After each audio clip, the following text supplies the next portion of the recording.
எம்ஜிஆர் தன்னை நம்பினார், கட்சி தொண்டர்களை நம்பினார், மக்களை நம்பி பயணத்தை மேற்கொள்ளும் போது மக்களுடைய எழுச்சியை பார்த்து பிளஸ் ஆப்போசிட்ல இருக்கக்கூடிய கலைஞருடைய கொடூரமான ஆட்சியை பார்த்து கூட்டணியை வந்து நம்ம எல்லாம் ஒரே கொள்கை, நம்ம சேர்ந்து பயணிப்போம்னு எல்லாரும் வந்தாங்க. அப்படி ஒரு சூழ்நிலைக்கு முன்னாடி எங்களுடைய தலைவர் மக்கள் சந்திப்பு நடக்கும். மக்கள் சந்திப்பு நடக்கும் போது மக்களுடைய எழுச்சி என்னன்னு நீங்களும் பாப்பீங்க.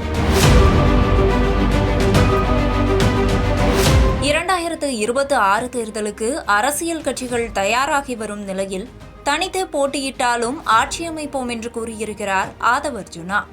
அடுத்த 6 மாத காலத்திற்கான முழு திட்டத்தை தாவேகா வகுத்துவிட்டாலும் கூட்டணியே இல்லாமல் தனித்தே ஆட்சி அமைக்க முடியும் என்ற அவரது பேச்சு கவனம் ஈர்த்திருக்கிறது. விஜயின் வருகையால் 2026 அரசியல் களம் வேறு மாதிரியாக இருக்கும் என்றாலும் ஆதவின் கணக்கு சாத்தியமாகுமா என்பது குறித்து விரிவாக பார்க்கலாம். எதிர்வரும் சட்டமன்ற தேர்தலில் வாக்காளர்களை தங்கள் கட்சிக்கு வாக்களிக்க வைக்கும் போராட்டத்தில் அரசியல் கட்சிகள் களமிறங்கியுள்ளனர்.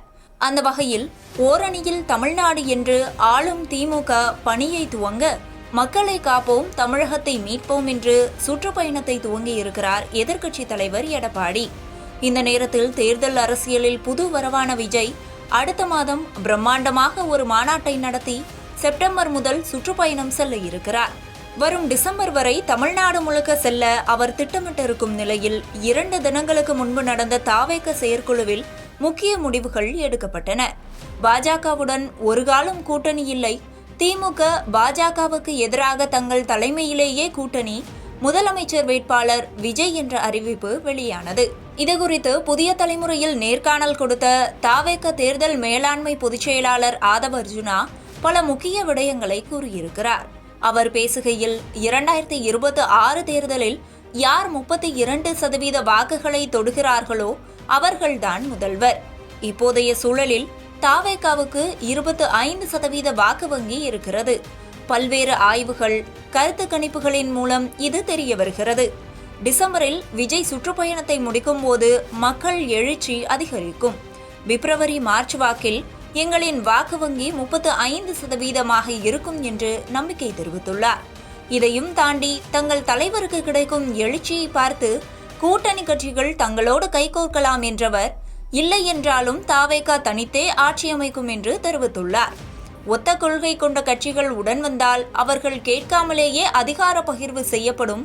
இந்த தேர்தலில் கூட்டணி கணக்குகள் அனைத்தும் உடைபடும் என்றும் கூறியுள்ளார். முந்தைய நிகழ்வுகள், நேர்காணல்களில் பேசிய ஆதவ் அர்ஜுனா திமுகவின் கூட்டணி முறியும், தங்கள் தலைமையில் கூட்டணி கட்சிகள் ஒன்று சேரும் என்ற ரீதியில் பேசியிருந்த நிலையில் இப்போது தனித்தே கூட ஆட்சி அமைக்கலாம் என்று கூறியுள்ளார்.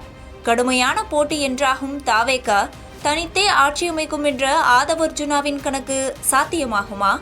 விஜயின் சுற்றுப்பயணம் அப்படி ஒரு மாற்றத்தை ஏற்படுத்துமா என்பது குறித்து மூத்த பத்திரிகையாளர் பிரியனிடம் பேசினோம்.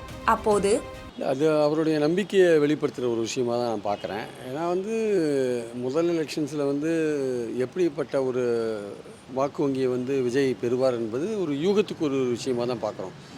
ஆதவ் அர்ஜுனா சொல்கிறது கூட ஒரு யூகம் தான். அதாவது இப்படி ஒரு நம்பிக்கை வெளிப்பாடாக தான் நம்ம பார்க்குறோம். இப்போது எம்ஜிஆர் வந்தார் அப்படின்னு சொல்லுவாங்க. உடனே எம்ஜிஆருடைய பாப்புலாரிட்டி வேறு. ஆக்சுவலாக அது எம்ஜிஆரோட விஜய் ஒப்பிட முடியாது. எம்ஜிஆருடைய பாப்புலாரிட்டி வேறு. அதுக்கு முன்னாடி 72லேருந்து அவருக்கு எம்ஜிஆர் களத்தில் இருந்தார். 77 எலெக்ஷன்ஸில் வின் பண்ணார். ஸோ அதனால் அவர் திமுகவோட ஓட் பேங்க் அவருக்கு அப்படியே செங்குத்தாக அவருக்கு பிரிஞ்சு வந்தது. அதனால் அவர் பாப்புலர் ஆக்டராக இருந்ததுனாலும் அந்த திமுகவுடைய ஓட் பேங்க்கை அவர் கல்டிவேட் பண்ணி தன்னுடைய எடுத்துகிட்டு வந்ததுனாலையும் பொதுமக்களுடைய ஆதரவு அப்போ திமுகவுக்கு எதிராக, பொதுமக்களுடைய எண்ணம் திமுகவுக்கு எதிராக இருந்ததுனாலையும் அவர் 33-34% வாங்கி அவர் ஆட்சிக்கு வந்தார். பட் இவர் என்ன களப்பணி ஆற்றியிருக்காரு?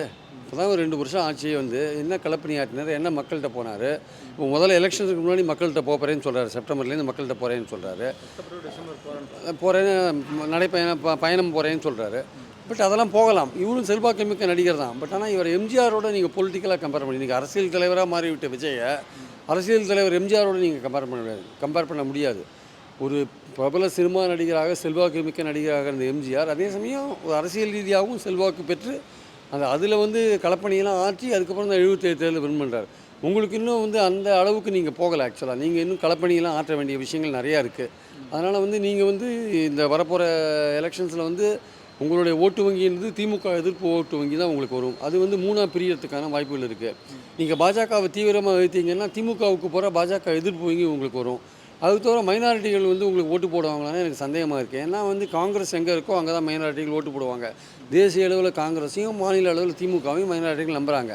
காங்கிரஸ் எந்த அணியில் இருக்கோ அங்கே தான் மைனாரிட்டிகள் ஓட்டு போடுவாங்க. ஸோ உங்களுக்கு வந்து நீங்கள் பாஜகவோட தீவிர எதிர்ப்பு நிலை நீங்கள் எடுக்க போகிறீங்களான்னு இனிமேல் தான் தெரியும். அது ஆக்சுவலாக திமுக எதிர்ப்பு நிலை எடுக்கிறீங்க, ஆனால் அது வந்து 3ஆக பிரியுது அந்த வாக்குகள்.